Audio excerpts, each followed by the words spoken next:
wabarakatuh. Alhamdulillahirabbil alamin wassalatu wassalamu ala asyrofil anbiya'i wal mursalin wa ala alihi washabihi ajmain, amma ba'du. Puji syukur kehadirat Allah Subhanahu wa taala. Alhamdulillah hingga detik ini kita bisa bersama meneruskan rencana yang kita sepakatin, dan alhamdulillah kita bisa berkumpul dan mudah-mudahan semua sehat walafiat. Tak lupa selawat dan salam kepada Nabi besar Muhammad SAW yang telah membuat mata-mata kita terbuka hingga sekarang kita bermain di dunia literasi. Penghormatan saya kepada Pak Yarmen, terima kasih sangat telah mengundang dan mengapresiasi apa yang saya dapatkan yang tidak seberapa. Kemudian terima kasih juga buat Abang Letin saya. Abang Letin saya biasa panggil Pak Dos, ya mungkin yang lain-lain juga ada ya panggil Pak Dos. Sudah memfasilitasi, jadi beliau fasilitator saya untuk bertemu dengan Pak Yarmen untuk kegiatan ini. Jadi menawarkan, maaf sebelumnya Pak Yarmen kalau waktunya mundur dari bulan 1 dihubungi baru terpenuhi ya, baru terpenuhi hari ini. Karena sebenarnya saya bukan sibuk, tapi ada sedikit sosok sibuk gitu. Jadi alhamdulillah saya suka bersilaturahim seperti ini, siapapun sebenarnya. Dengan dunia daring itu udah sangat menjemukan. Makanya saya bilang kemarin, ya mungkin saya dianggap gaptek, nggak apa-apa, tapi saya kepingin ketemu lewat Ayu. Saya sampaikan alasan. Karena bagi saya mungkin juga Banda Aceh udah lama nggak saya lihat. Jadi ini mungkin kesempatan untuk jalan-jalan kemari. Terima kasih untuk saya panggil Bang Tabrani yang ternyata hadir di sini. Jadi surprise saya nih. Jadi mentak-tak. Karena hari ini saya harus berdiri di depan orang-orang hebat yang membuat, salah satunya ya Pak Tabrani ikut membuat saya bisa berada di sini lewat tulisan cernak ya Pak ya, cernak yang dimuat di majalah Potret. Ternyata kita Aceh adalah yang memfasilitasi, dan saya tahu, saya kenal itu satu-satunya adalah untuk anak. Jadi mungkin untuk ke depan gimana baiknya nanti dengan Pak Tabrani. Ya, terima kasih sebelumnya juga untuk semua adik-adik, teman-teman. Ada yang guru di sini ya? Ada yang guru? Yang guru? Calon guru? Ada yang udah profesi guru? Ada ya? Oh, alhamdulillah. Selamat datang ibu-ibu guru, calon guru, dan semua-semua yang hadir di sini. Sebenarnya apa yang saya ceritakan ini nggak seberapa, cuman ya namanya kita berbagi, ilmu yang saya dapatkan itu pun tidak mentok di saya. Alhamdulillah. Untuk profil saya tidak perlu jelaskan lagi, sudah dijelaskan oleh sang kakak Leting saya. Jadi saya nggak boleh banyak ngomong, tidur haka sama beliau. Baik, kita masukin terus ini langsung ke ini. Saya kiat bagaimana kiat membuat tulisan yang menarik buat bacaan anak. Secara teoritis kita lihat sastra anak, yaitu sastra yang memang ditujukan khusus untuk anak-anak yang dipahami dari usia 6 hingga 13 tahun. Bahkan sekarang mungkin dari usia tahun sudah dimulai karena ada buku-buku untuk tingkat tahun. Kemudian fungsi sastra untuk anak itu untuk sebagai media pendidikan, hiburan, dan membentuk kepribadian anak untuk menuntun dia ke dalam kecerdasan berpikir. Kemudian ada fungsi pendidikan. Fungsi pendidikan dalam sastra anak itu memuat amanat tentang pendidikan karakter ya. Bisa dalam bentuk moral, pembentukan kepribadian, mengembangkan imajinasi dan kreativitas, serta memberi pengetahuan keterampilan yang praktis bagi anak. Fungsi hiburan, sastra anak dapat membuat anak merasa bahagia. Karena kita lihat anak-anak kan lebih ke, kalau sekarang bahagianya dengan dunia internet, dengan dunia teknologi. Nah, nggak ada salahnya di buku juga bisa kita buat anak-anak gembira, dia senang mendengar atau bahkan membaca sendiri bagi anak-anak yang sudah mahir membaca. Kemudian dari membaca itu juga anak-anak diharapkan mendapat kepuasan batin untuk menuntun kecerdasan emosinya. Itu seperti dikatakan oleh pakar Wahidin dalam 2009. Lanjut. Nah, siapa saja sih penulis bacaan anak? Pada intinya penulis anak itu bisa kalangan anak-anak itu sendiri, yang mesti anak-anak yang sudah mampu menulis dan membaca. Bahkan orang dewasa itu tidak ada ketentuan. Saya pernah ketemu orang dewasa sudah pensiun dari anggota Dewan DPR itu di Bandung ketika 2008 terundang menulis, dulu masih Kemendiknas namanya, kalau sekarang Kemendikbud ya. Jadi saat itu saya kebetulan semeja merevisi naskah dengan beliau. Itu udah usianya 67 tahun. Beliau menulis buku untuk dikonsumsi oleh anak kelas 2. Jadi saya bayangkan bagaimana ini seorang, apa ya kita bilang, orang pintar lah, pensiun DPR, tapi mampu menulis buku untuk usia anak kelas 2. Jadi padahal kan bahasanya udah tinggi-tinggi gitu, udah menggunakan bahasa istilah segala macam. Nah, tapi dalam kapasitas itu beliau mampu menulis buku kelas 2. Sedangkan saya waktu itu menulis buku untuk kelas tinggi, kelas 456. Nah, jadi ternyata menulis itu bukan saja anak-anak, untuk anak, tapi memang orang dewasa yang ditulis untuk anak-anak, tapi tetap menggunakan bahasa sesuai dengan tingkat usia anak-anak. Makanya ketika kita ingin menulis apapun tulisan kita harus berpikir ini saya tulis untuk siapa pembacanya. Karena dengan menulis arahnya ke situ dulu, kita tentukan siapa pembacanya, dari situlah kita menggunakan bahasa yang akan kita tuliskan. Jadi jangan nanti bahasa kita nulis buku untuk anak-anak usia misalnya kelas 4, 5, 6, kelas tinggi istilahnya, kita menggunakan bahasa-bahasa bukan selevel dia yang nggak paham. Atau kita menulis orang dewasa, nanti nulisnya bahasa anak-anak ya juga tidak menarik. Nah, pokoknya itu tentukan dulu. Ketika saya ingin menulis, ini saya dalam artian tanda petik, saya menulis untuk siapa nih pembacanya. Oke. Kemudian dalam beberapa tahun terakhir Mizan itu mengeluarkan karya anak-anak yang tergabung dalam KKPK. Nah, itu sangat terkenal. Bahkan saya ada ketemu dengan anak yang baru usia 6 tahun. Dia baru akan masuk ke SD tapi mampu membuat tulisan. Jadi bagaimana itu merasa saya ini yang udah tua, aduh jadi malu hati kalah sama anak-anak ya kan. Kenapa ya? Karena itu tadi ternyata anak memang rajin membaca. Karena itu kuncinya. Rajin membaca, dia menambah kosakata. Lalu ditambah lagi dengan ya dukungan dari orang tua, lingkungannya, terus ya di sekolah dan lain sebagainya. Baik, kemudian di dalam menulis cerita anak itu ada pantangan. Jadi pantangan itu nggak cuma kita keluar ke hutan kemana ya, tapi menulis itu anak itu juga ada pantangannya. Karena anak-anak sedang tumbuh kembang. Jadi kita hindari bahasa-bahasa maaf yang ada unsur-unsur seks, cinta-cinta erotis itu nggak boleh. Sama kayak film juga yang kita tonton, nggak boleh ada yang unsur-unsur seperti itu.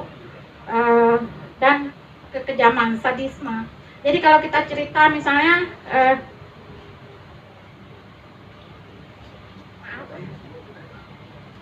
silakan, selamat datang Ibu Ida.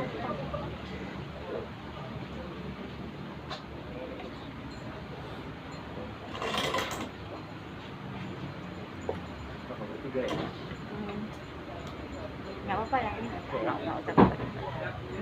Terima kasih Bu Ida, sangat surprise buat saya setelah melihat tanggal 28, bukan 28 ya, 24, 25 Desember saya hanya membaca kunjungan Ibu di di makam Cuk Nyadin, di buku tamu. Ternyata saya hari ini bertemu di sini. Karena Ibu baru berkunjung ke sana. Saya juga di sana, ya di Sumedang. Iya, ada 11 orang kalau nggak salah. Saya ada foto, ternyata ada dari sini. Masya Allah, ternyata ketemu di sini. Terima kasih Bu. Maaf Bu, saya lanjut. Baik, tadi saya ulang lagi, dalam cerita anak itu ada pantangan, ya seperti kita sampaikan tadi bahwa tidak boleh adanya tulisan-tulisan yang berbau seks. Kemudian sadisme itu nggak boleh. karena memang itu kan pembelajaran. Dan kita lihat sekarang, bukan saya menggurui, tetapi ya fakta bagaimana film-film tayangan itu sangat jelas ketika terjadi kejahatan, jadi direkonstruksinya terkadang tertonton oleh semua orang.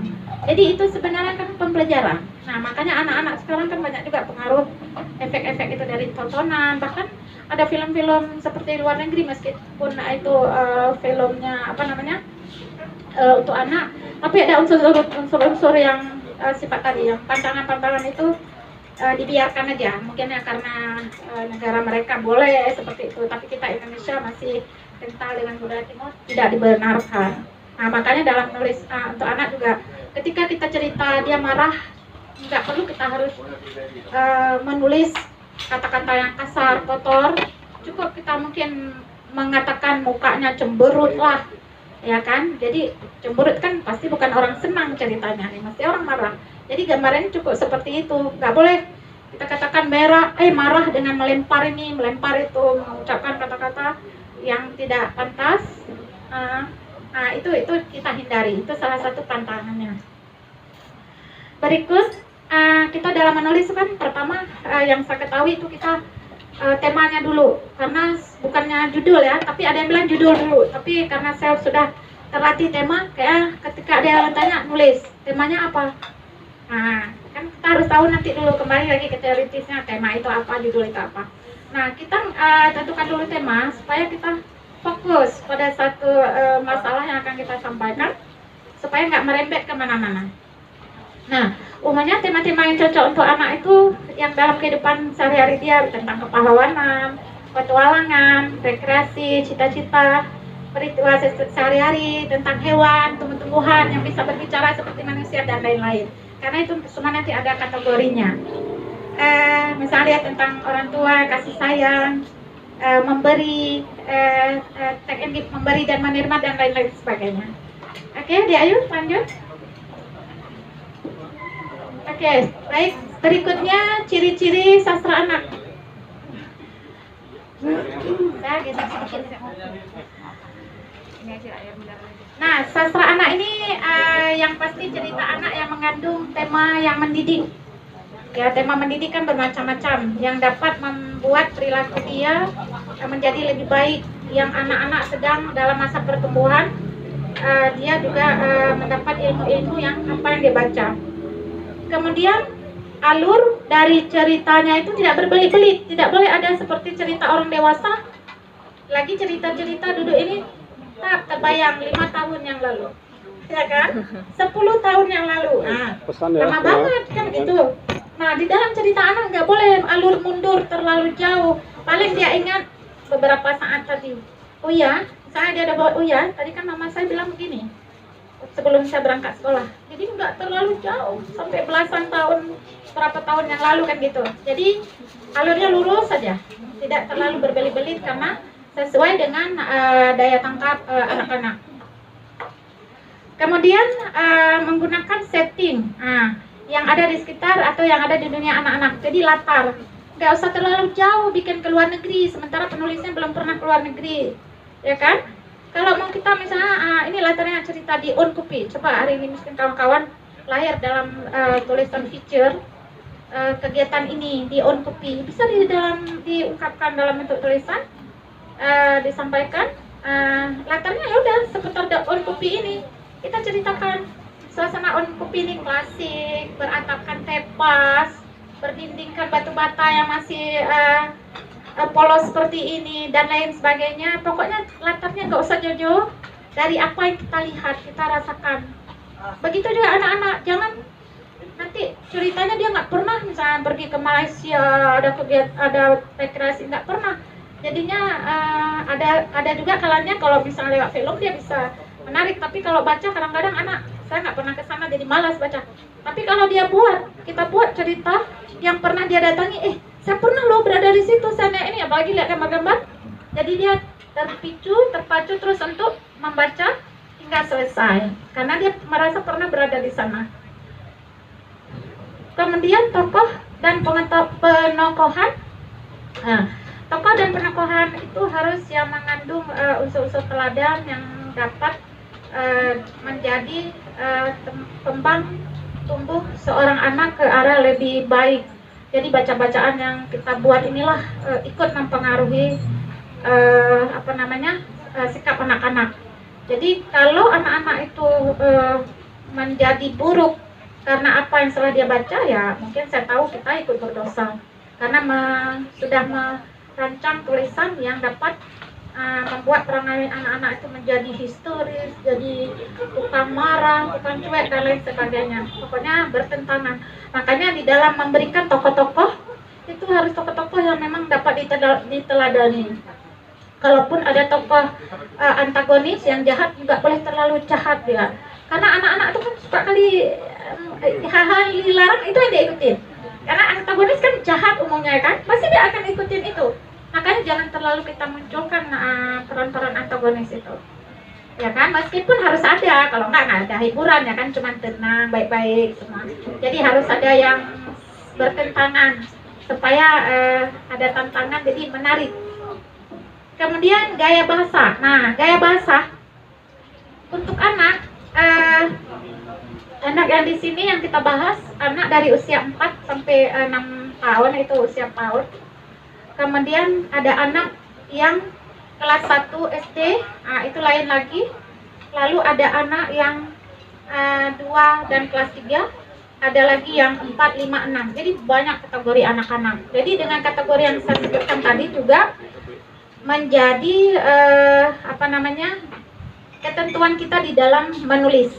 Nah, itu dia. Jadi kita harus pahami. Bahkan kalau guru ya mungkin terutama guru TK, guru SD beruntung malah. Kenapa? Kalau menulis itu anak memang dunia kerja dan dunia anak-anak. Jadi tidak perlu terjun langsung mengamati untuk mengambil bahasa-bahasa yang dikonsumsi oleh anak-anak. Jadi karena memang dunia kerja sudah di situ. Seperti yang saya lakonin, saya menjadi guru SD 30 berapa ya? Bukan 30 sih, 28 tahun.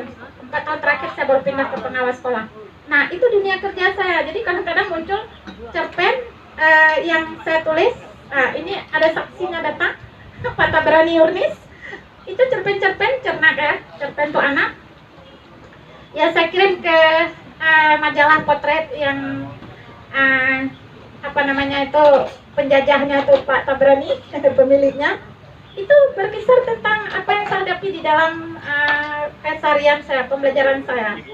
Misalnya mengajarkan puisi akrostik untuk siswa saya di kelas 3, bagaimana saya buatkan dalam satu menjadi cerita untuk anak, padahal itu melahirkan puisi akrostik.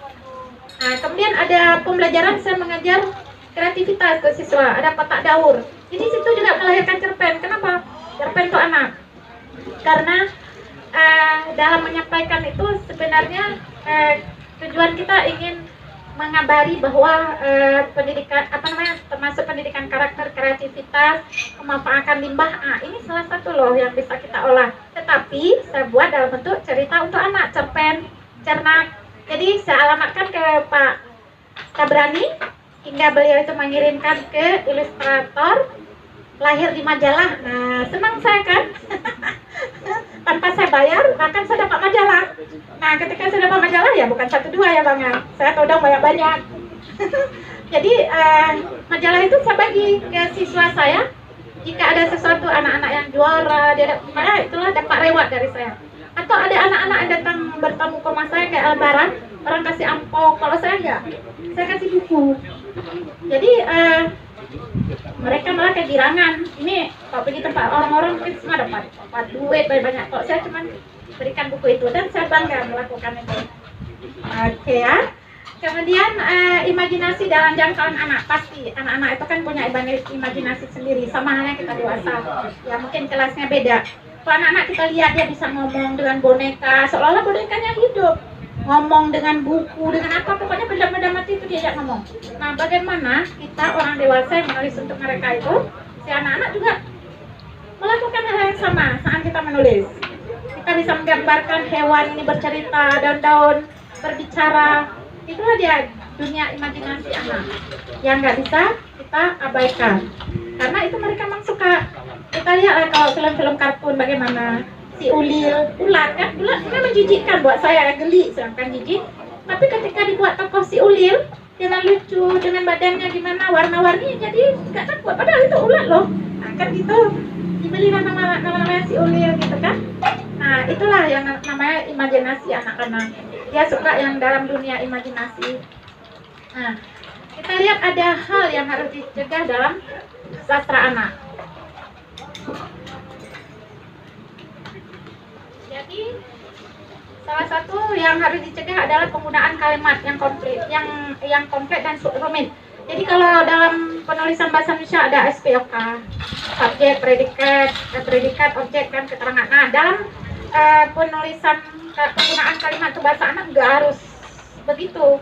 Mereka nggak mau tahu itu SPOK, itu nggak perlu tahu.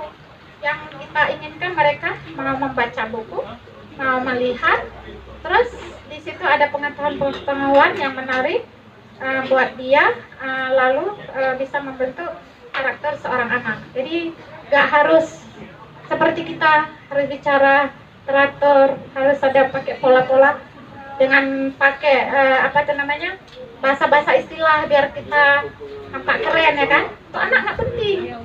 Nah, kita harus hindari, apa kita udah tulis hebat kali, tahayul tak ada tulis, tapi anak nggak tahu dia itu apa itu nggak tahu dia. Makanya hindari bahasa-bahasa yang rumit.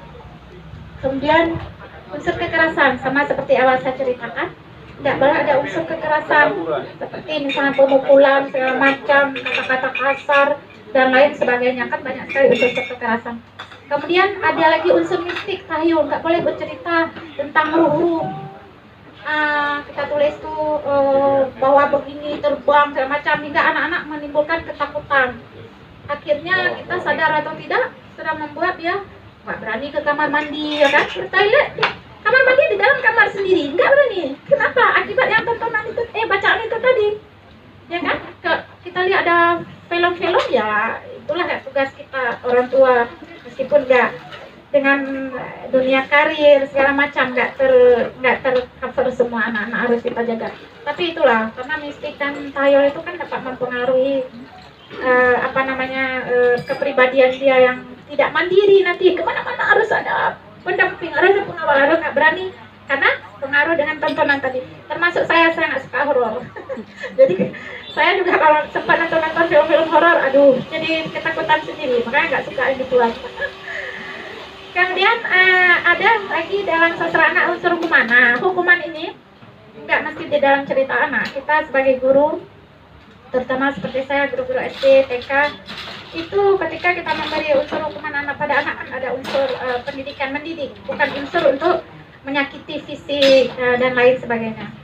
Ya, cuma mungkin dengan dunia sekarang ada perlindungan anak, apalah istilahnya itu, hingga anak-anak yang mau kita buat seperti ini yang nggak bisa. Jadi kalau di dalam cerita ini bisa kita angkat unsur-unsur hukuman itu, kita beri reward, penghargaan, tepuk tangan, pelukan, atau diberi hadiah permen, pensil, buku cerita dan lain-lain. Pokoknya dalam cerita anak sama dengan kegiatan kita sehari-hari juga itu kita ceritakan di situ di dalam gambaran cerita, ya. Jadi tidak dihukum secara misalnya dikurung di kamar mandi, kan ada kalau di film-film anak-anak karena dia melanggar aturan, entah buat pecahin pas bunga kesayangan mamanya kai kurung atau mama no. Itu kan nggak boleh ada. Nah, apalagi kita di dalam cerita, anak-anak tuh nanti kemana-mana bisa bawa buku itu. Tapi kalau misalnya film udah habis selesai, tapi membekas, nah buku ini lupa, kayak kapanpun dia masih bisa. Oh, nanti kalau anak saya begini saya akan tuliskan begini, kan bisa jadi. Atau dia melakukan itu pada kawan-kawannya di sekolah. Dari mana tuh? Ya dari tontonan, dari bacaan. Nah, kalau kita pribadi kan itu salah satu juga udah sadar atau tidak sudah merusak moral anak dalam kembang tumbuhnya. Oke, lanjut.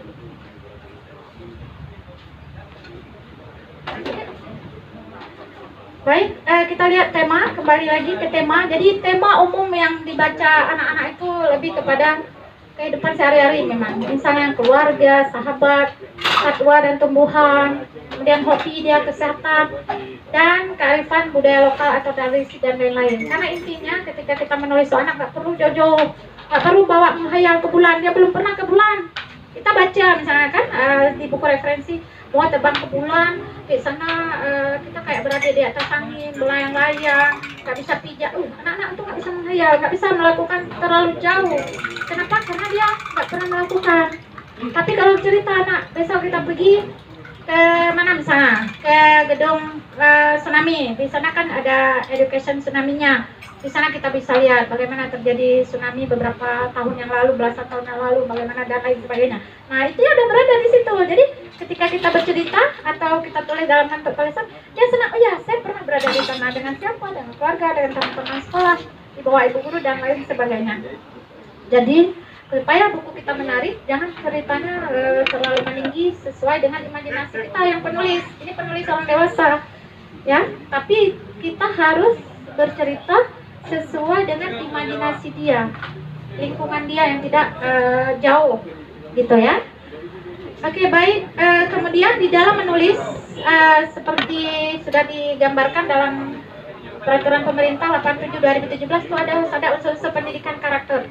Kalau dulu namanya Budi Pekerti, saya menulis buku Budi Pekerti tahun 2008 dan itu memenangkan juara 3 nasional yang dibuat oleh Kemendiknas dulu ya, kalau sekarang Kemendikbud. Nah, itu saya juga buatnya cerita sehari-hari. Semua referensi saya dari buku-buku agama yang saya minta pinjam sama guru agama, buku kelas 1 sampai kelas 6 buku agama, saya minta pinjam. Saya tulis, jadi seperti ada hadis, arti beserta tulisan Latin, ya saya ambil di situ. Kemudian pada saat itu 2008 belum secanggih sekarang, ada ilustrator, kita dibebaskan untuk mengambil gambar ilustrasinya, boleh dari mana saja. Apakah dari koran, dari ensiklopedia anak muslim dalam bentuk CD nanti ditangkap dalam Photoshop, atau saya cuma fotokopi lalu saya cat manual, lalu saya saya omi, saya copy warna lalu saya upload ke buku itu. Dulu boleh, dan tidak lupa kita sebutkan sumber ilustrasi. Jika tidak kita dicap plagiat. Nggak mau saya dibilang maling, maling tulisan ya kan. Nah, ternyata itu bisa. Kenapa? Karena pada saat saya ikuti lomba menulis bacaan anak kelas rendah, nah itu judulnya. Tahun 2008 yang pertama sih saya ikutin. Itu kalau nggak salah saya dari tahun 2002 saya udah mulai suka ya ikut lomba nulis. Karena gini, saya pikir dengan mengikuti kegiatan itu banyak pengetahuan. Minimal saya nggak menang, tapi saya udah tahu.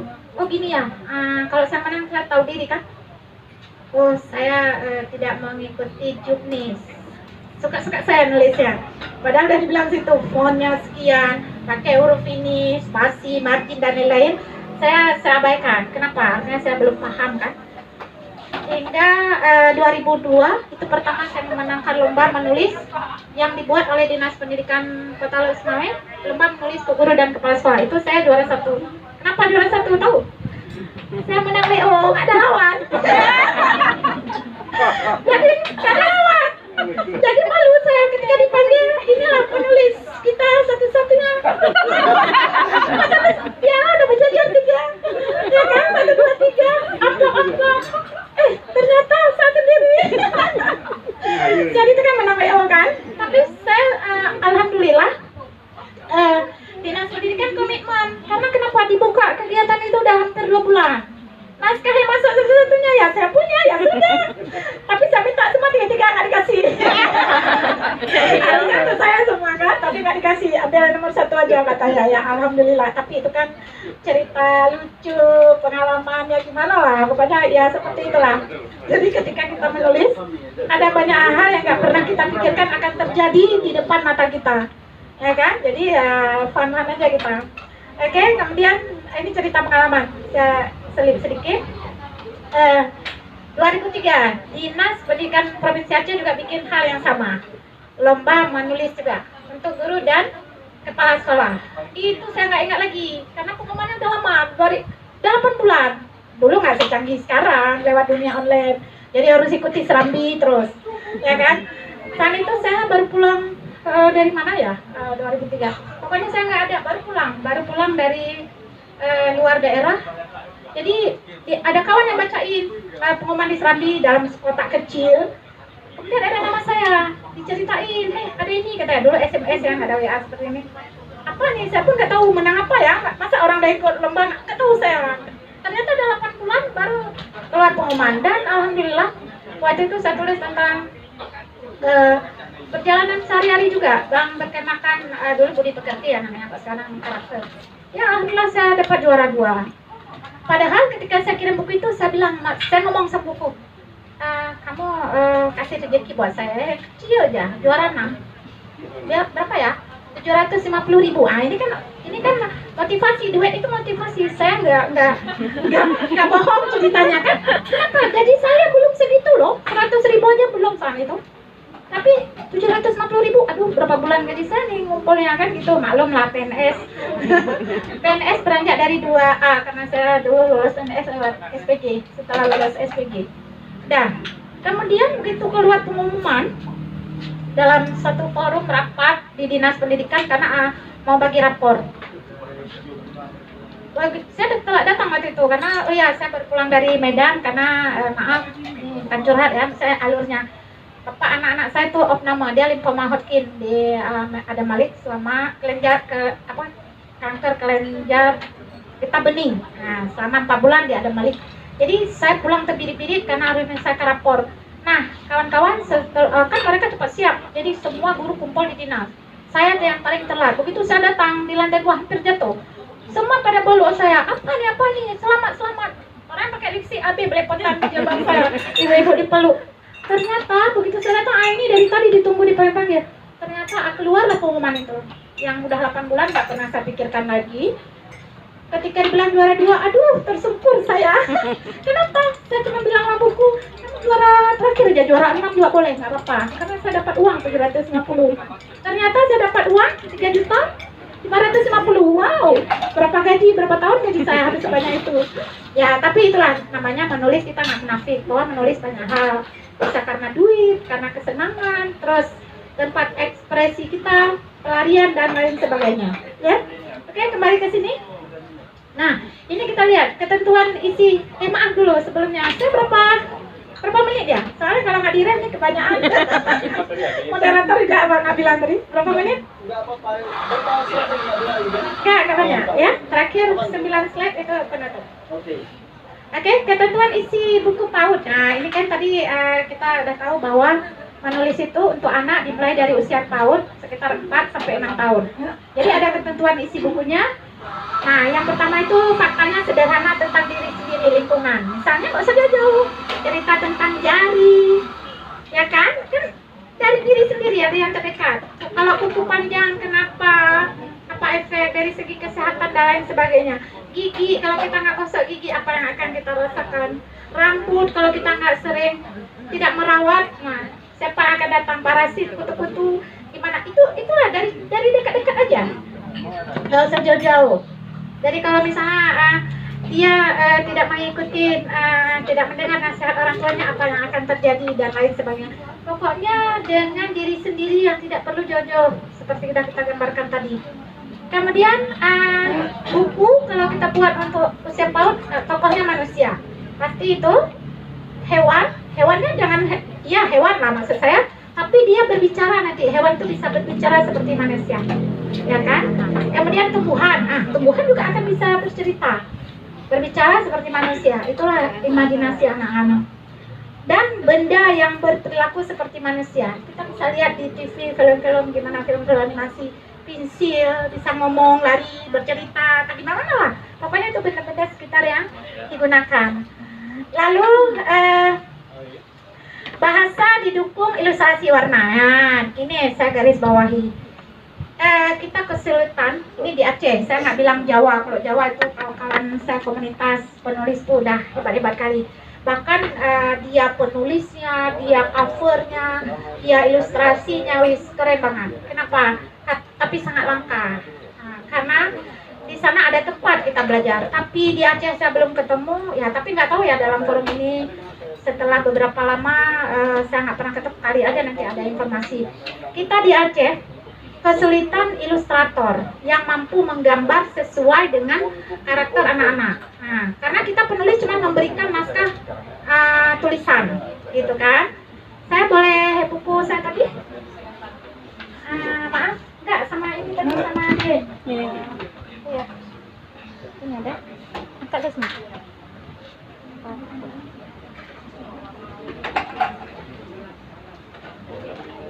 Nah, ini saya pamer sedikit ya untuk motivasi. Nah, ini contoh ilustrator yang pelakunya ini memang terjaring lewat lomba juga yang dibuat oleh Kemendikbud. Ini tahun 2017.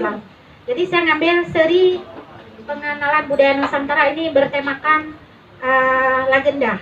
Jadi saya ambil kisah Putropang. Siapa sih nggak tahu Putropang? Oh, Banda Aceh ini beleak-leak kan gitu. Nggak kemana-mana, Putropang dari zaman ke zaman memang di situ. Nah, saya kebetulan orangnya hobi traveling. Itu salah satu kesukaan saya, kegemaran saya. Jadi padahal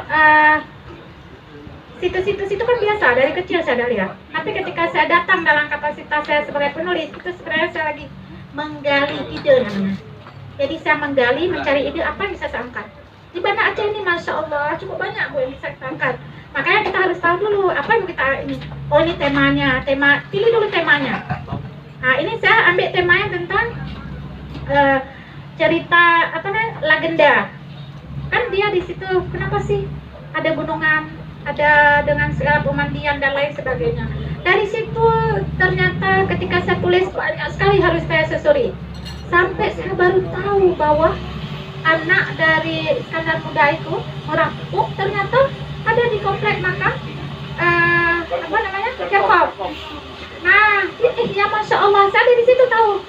Sementara kan makam kandang mehnya di sana, di depan pendopo kan, kenapa pula itu ke sana?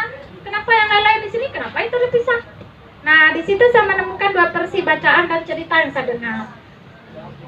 Ada cerita, kalau kita bilang ini kan dewasa nih, kita orang dewasa.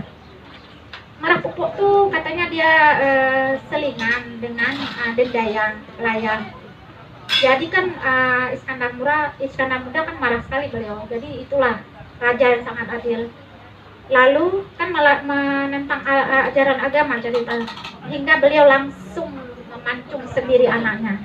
Hukuman yang pertama, hukuman yang kedua, dia tidak boleh dikebumikan di komplek pemakaman Kandangmu. Ya, jadi dipisahkan di yang sekarang di Kerkop. Nah, di situ ada versi karena dia dianggap melanggar syariat Islam hingga dia dikubur di dalam makam Wakafi. Nah, salah. Coba baca dulu Kerkop itu kapan? Merah Pupuk itu kapan meninggal? Duluan Merah Pupuk meninggal baru ada Kerkop.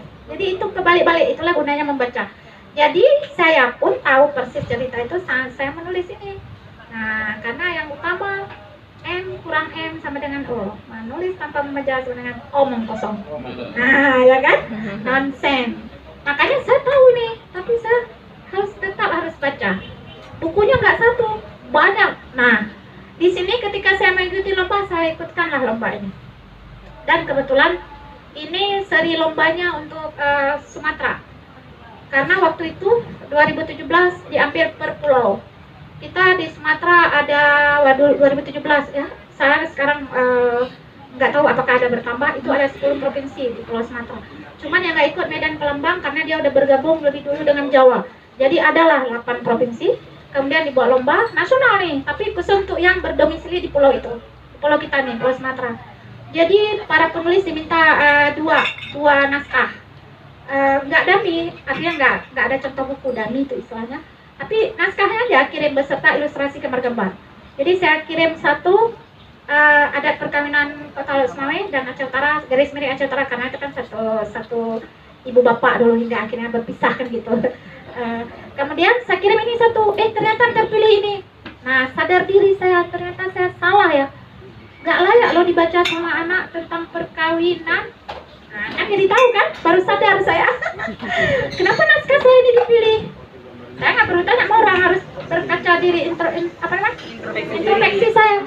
Oh iya, kan nggak cocok lah untuk anak. Masa saya perkenalkan perkawinan, adat.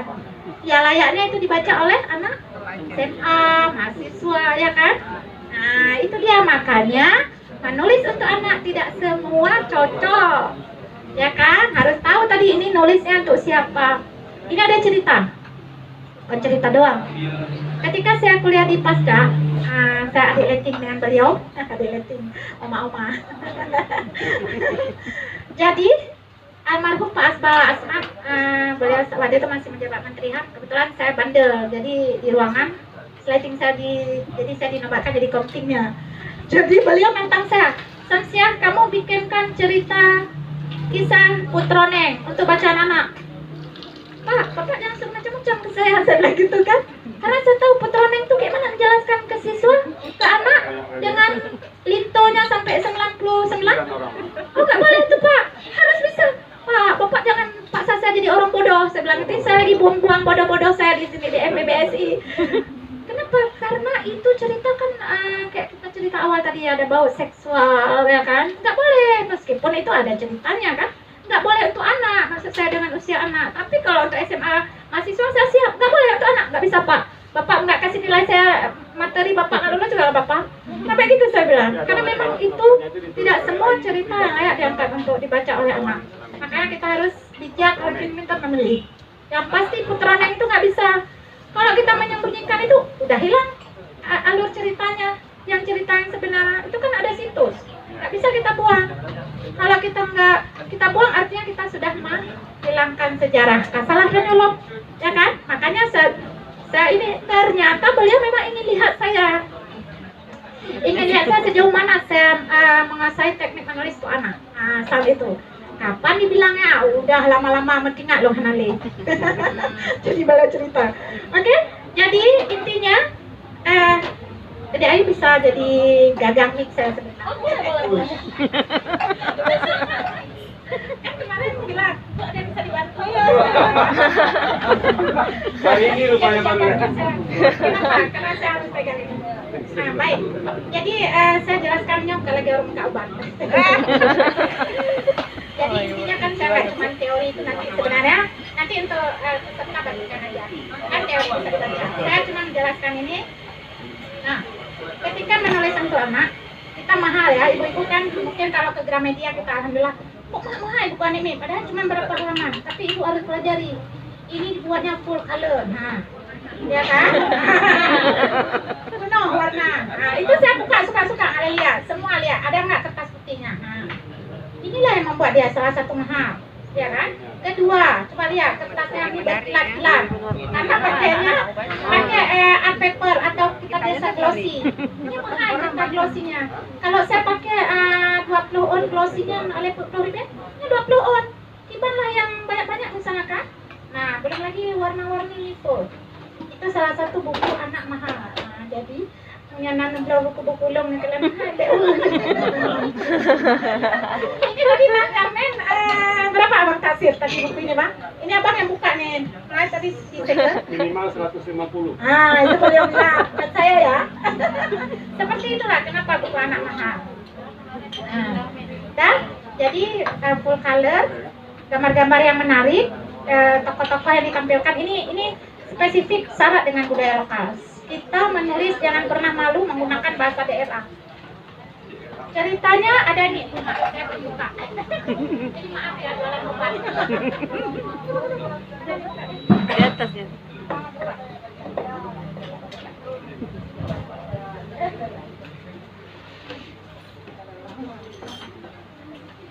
Nah,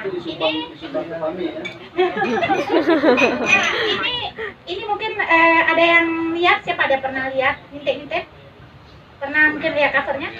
Katanya viral, berarti nggak viral ya? Azrul, masa iya sih? Oh ya, Azrul itu kan ada rating saya, lupa saya. Iya betul, mungkin Azrul udah lihat karena ada di dalam. Nah, ini Kuprai. siapa tahu dia Kuprai? Nggak tahu ya? Nah, makanya saya di sini perlu kasih tahu. Ya. Black Kuprai ini sebuah desa yang ada di Gerugok, yang warna yang sampai Pale kan? Nah, di sana ada Black Kuprai. Kalau ada pasar hewan di Gerugok hari Selasa, hari Pekan, itulah di Black Kuprai. Di pasar hewan itu tempatnya di Black Kuprai. Dulu ketika masa kecil saya, itu tinggi bukitnya.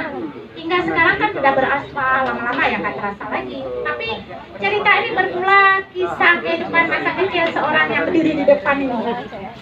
Saya anak bungsu dari 10 bersaudara dipanggil Sinya. Jadi saya tambah aja banyak itu artinya anak kecil. penulis. Jadi dari Glikupra ya udah saya mengangkat nama desa saya tinggal. Termasuk anak-anak yang sekarang nggak tahu apa nih Glikupra grupo. Ah ya, kayak ada Mbak Mak, ada Glikupra. Kenapa? Jadi itulah yang dibilang tadi. Jangan segan-segan untuk mengangkat budaya lokal. Jangan gengsi. Alah ya babanan kampung. Ah itu kalau saya bangga bawa nama kampung. Kenapa? Karena disitulah kita memperkenalkan kesempatan memperkenalkan daerah. Kalau kita baca buku yang penulisnya dari Jawa ya otomatis lah dunia dia di sana. Ya kan?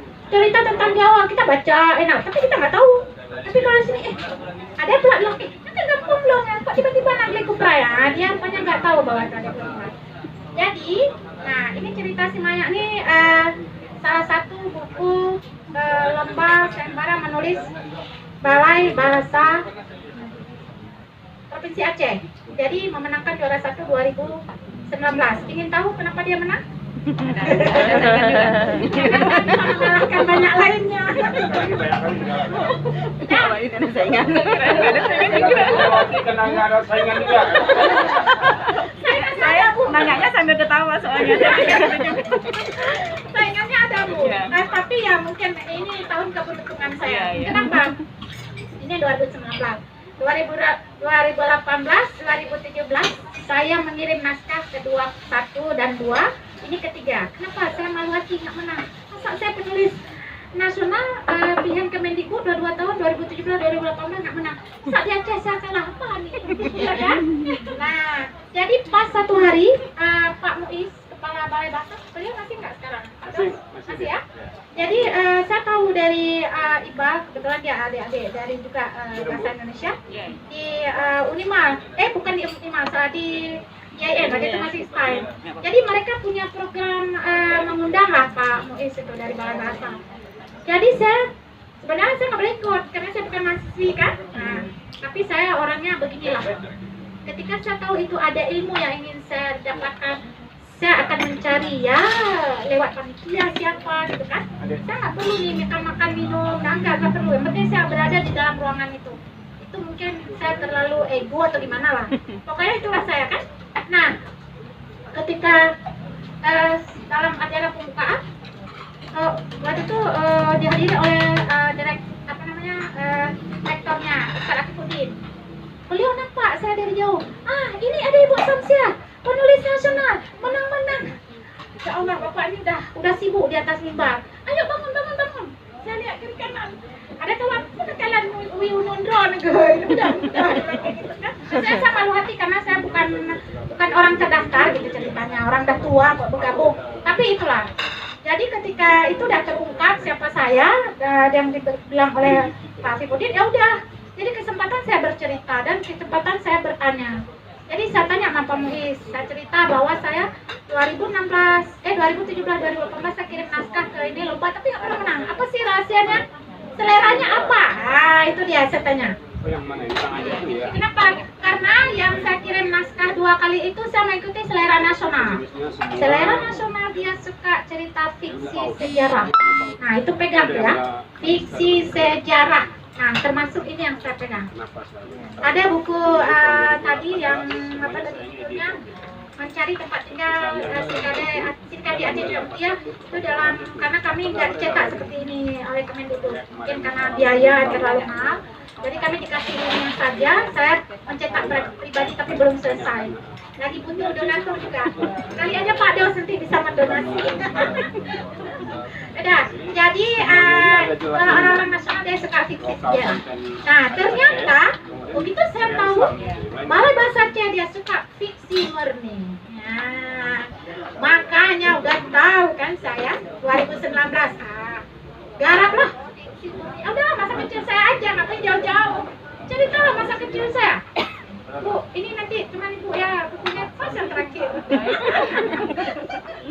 Jadi di sini kan ada daftar isinya. Subjudulnya penghuni Kuprai, sepatu krestro, suka berbagi, jalan pulang. Nah, ini semua bercerita tentang perjalanan. Dan lihatlah, lagi-lagi yang saya bilang, ilustrasi wajib buat anak. Tidak ada halaman yang kunci. Lain buat kita memang ini mahal. Saya membiayai sendiri. Tapi itulah kita, kalau kita mental juara untuk lomba-lomba ya harus siap. Lillahi ta'ala kita buat kan saya bilang macam saya bilang tadi nggak selalu menang, tapi nggak masalah kalau itu nggak menang, minimal kita sudah ada buku, tinggal kita terbitkan sendiri, kita editing, suruh baca-baca lagi sama seperti Pak Yos, sama Pak Yarmen, Pak Nopanja beri kritikan, coret-coret, jangan takut dicoret-coret, karena coretnya bukan coret-coret begini kan, coret itu kebaikan. Jadi makin banyak orang yang membaca karya kita, banyak salah, makin bagus, banyak yang perbaiki. Jadi akhirnya seperti ini. Saya ilustrator nih sangat sederhana loh. Enggak, makanya saya bilang di Aceh kita kesulitan ilustratornya. Bagaimana kawan-kawan kan adik-adik yang mau saya eti bagaimana bisa belajar ikut privat, les atau segala macam untuk mampu membuat gambar dengan teknologi. Karena kalau di Jakarta itu kawan-kawan di Bandung, Semarang tuh mudah sekali dengan ilmu ini. Kalau kita di Aceh memang sangat kurang. Saya tahu sedikit suami Risma ya, Iki ya. Nah, dia ada ilmu lah tentang ini, meskipun nggak sekaliber yang kita jumpai di ini, tapi ada. Cuman ya mungkin juga dia kalau saat kita minta mungkin dia udah ada yang lain. Jadi maksudnya sangat sedikit ilustrator untuk anak. Kalau saya banyak belinya. Ya, oh beres-beres lagi ke Bu. Udah. Jadi ini gambar yang sangat sederhana, tetapi yang namanya membuat buku anak ilustrasi atau gambar itu wajib. Itu yang harus ingat. Gambar wajibnya itu karena ini kan fiksi murni. Ya udah, jadi murni. Ini gambar tangan. Kebetulan saya orang suka berkomunitas, berorganisasi. Ini yang digambar oleh Ketua Himpunan Seniman Seni Palu Senayan. Beliau Bang Ajahar namanya. Beliau yang menggambar, saya yang mewarnai pakai grebel pensil warna. Jadi ya seperti ini. Nampak kan tulisan tangan? Jadi ngecek sendiri. Kenapa? Ini memang gambar yang sesuai untuk usia. Harus ingat usia anak-anak kelas 3. Karena memang itu tujuannya ke situ. Buku untuk kelas 3. Makanya dalam nulis bukan buku kelas 3, 4, 5, 6. Maksudnya buku anak dewasa. Bukan dewasa, salah saya ngomong kelas tinggi. Jadi kelas tinggi, nah ini tekniknya. Jadi juknisnya antara ilustrasi dengan tulisan itu 50-50. Kita juga betul mempelajari juknis. Berarti, ada gambar, ada tulisan, ada gambar. Dan seterusnya hingga selesai. Ya, jadi ini nggak banyak, memang nggak banyak. Kenapa? Ini kan lomba. Jadi 25 halaman sudah gambar, sudah ada tulisan. Tidak dihitung pengantar, ada yang lain-lain, tidak dihitung. Pokoknya isinya. Jadi ya seperti inilah, sederhana. Tapi wajib ada gambar, apapun bentuknya. Nah itu dia ya, itu salah satu tip menulis buku anak. Ini fiksi murni. Nah kalau ini fiksi sejarah, ini kerjaan ilustrator yang terjaring juga sama seperti saya, terjaring lewat Kemendikbud. Jadi diikutkan lomba pengalaman dilihat. Tapi gambar-gambar yang saya kirim asli loh, tapi mereka keren. Tadi Bang Yarmen udah buka nih, udah dilihat. Contohnya ada gambar-gambar makanan yang saya kirim karena saya memperkenalkan ayam tangkap mie Aceh, martabak duren dengan bok mano, pointek pelma. Jadi orang tahu ini gambarnya.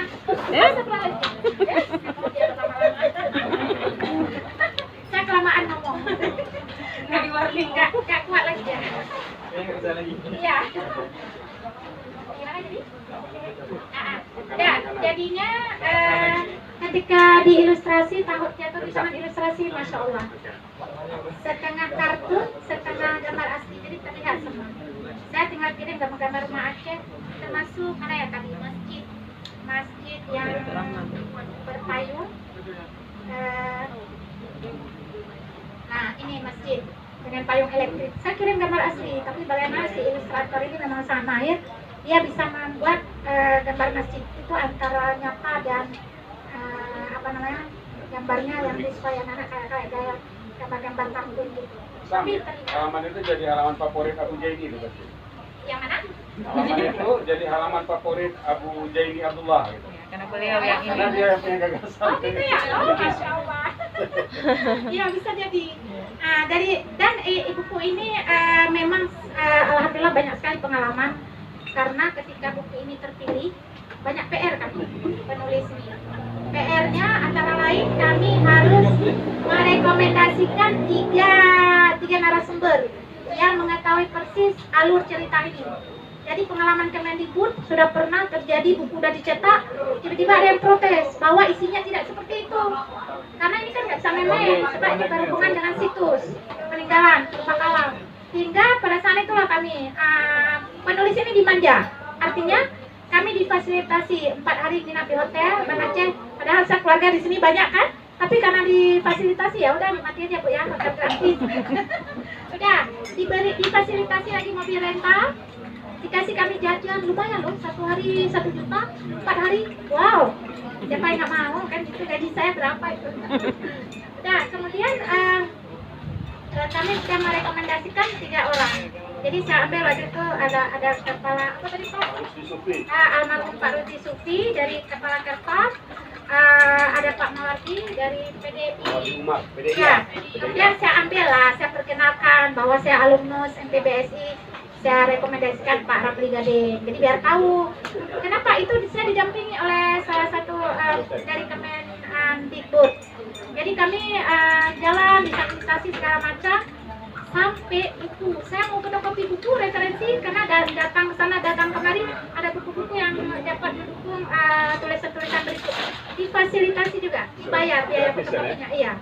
Kemudian alhamdulillah macam almarhum Pak Rusdi Sufi juga memberikan beberapa buku untuk saya sebagai referensi, masya Allah. Tapi sayang, sedihnya saya nggak sempat. Beliau mau megang buku ini sudah duluan kembali. Ya, itulah. Padahal di sini kan, ketika ilustrator membuat, dia tahu nih. Padahal almarhum Pak Rusdi ini gambarnya nggak seperti ini, sedang untuk wawancara masa. Tapi dia tahu bahwa Pak Rusdi orangnya agak sebur gitu kan. Kondisi kulit hitam manis, ya gitu kan. Orang lihat ini aja, ini kok mirip Pak Rusdi? Ya memang beliau. Padahal yang saya kirim gambar asli, tapi bagaimana bisa di kotak-katik sama ilustrator? Ya kan, itulah ilmu yang saya bilang di Aceh belum ada ilustrator. Itu kesulitan kita menulis bacaan anak. Tetapi kalau kita ada mau kan, dan mana ada kemauan di kita jalan, ya udah ada kawan-kawan di luar daerah. Apalagi saya misalnya udah masuk dalam komunitas alumnus penulis Kemendikbud, kita di situ saling berbagi.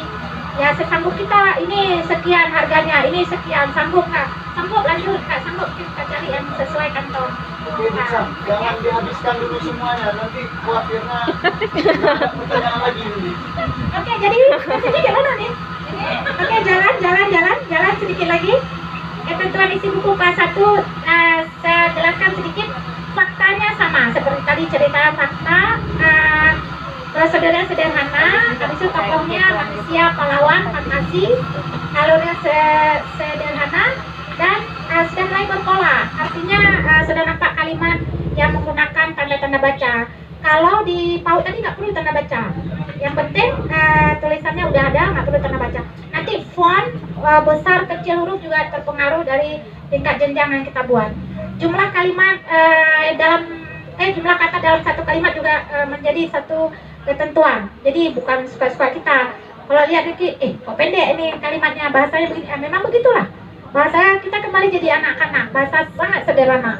Oke, kemudian kalau di buku biasanya, ukuran buku biasanya ini A4. Ini ukuran A4, itu lumrah buku anak-anak. Atau B5, ini B5. Lebih kecil dari A4. Kenapa anak-anak suka yang besar? Yang memang begitu dia. Tapi kalau ini kan, kalau ini A5 lebih kecil dari ini, tinggal dilipat. Jadi ini biasa buku orang dewasa. Kalau anak-anak bukunya memang lebih besar, lebih lebar. Itu salah satu harga buku kenapa mahal. Kemudian untuk kelas 2 dan 3, pembaca awal. Nah itu semakin besar, seperti yang saya buat ini. Jadi kalimatnya lebih banyak. Tetapi dia tetap ada ketentuan, satu halaman berapa karakter, 35 misalnya kan, atau 40. Dan sudah berbentuk paragraf-paragraf, sudah nampak bentuk kalimatnya sudah mulai tertata, sudah harus tahu yang mana sistematisnya harus nampak. Tapi kalau yang tadi yang saya sebutkan sebelumnya tidak penting. Oke, kemudian gambar dan tulisan sama seperti tadi 50%, 50-50. Oke, lanjut di. Nah, kurang jelas ya.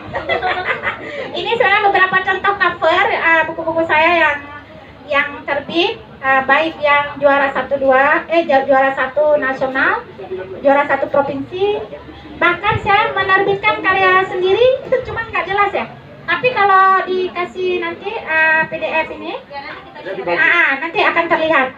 Ini contoh misalnya berkarya wisata di 3 situ Gunung Pasir. Itu pembelajaran saya mengajar tema ke-7 itu mengunjungi tempat-tempat sejarah peninggalan keislaman di Indonesia. Jadi saya nggak perlu lagi jelasin di buku. Saya minta izin kepala sekolah, udah saya buat rencana 7 hari. Saya akan bawa anak-anak ke Malikus Saleh, titiknya ke kuburan Malikus Saleh, Putra Narissyah, dan berakhir di makam Tunku Bate di Bale, karena itu pusat kerajaan Islam pertama di Indonesia. Jadi dari perjalanan itu saya melahirkan buku-buku yang obrolan itu saya sendiri dengan anak-anak. Tetapi karena kita tahu bahwa anak-anak suka gambar yang kayak tadi saya bilang, ada gambar kartun yang asli, ada gambar yang dibuat sebagai ilustrator, itu tetap wajib ada. Nah, ternyata menulis itu kalau kita tekuni sangat gampang. Jadi menulis itu semudah ngomong. Tinggal bagaimana kita terus berlatih, banyak membaca, menggali ide supaya dari buku-buku yang kita baca. Seperti saya sampaikan tadi bahwa ada rumus N kurang M sama dengan O. Artinya Menulis tanpa membaca sama dengan omong yang kosong. keras. Menulis tanpa membaca sama dengan omong kosong. Oke, terima kasih. Pintar, itu artinya menyimak. Baik, hanya ini yang saya padai. Selebihnya saya ditegur sama adik saya, adik Leting maksud saya. Kok adik, abang Leting. Abang Leting saya, terima kasih. Assalamualaikum warahmatullahi wabarakatuh. Waalaikumsalam warahmatullahi wabarakatuh.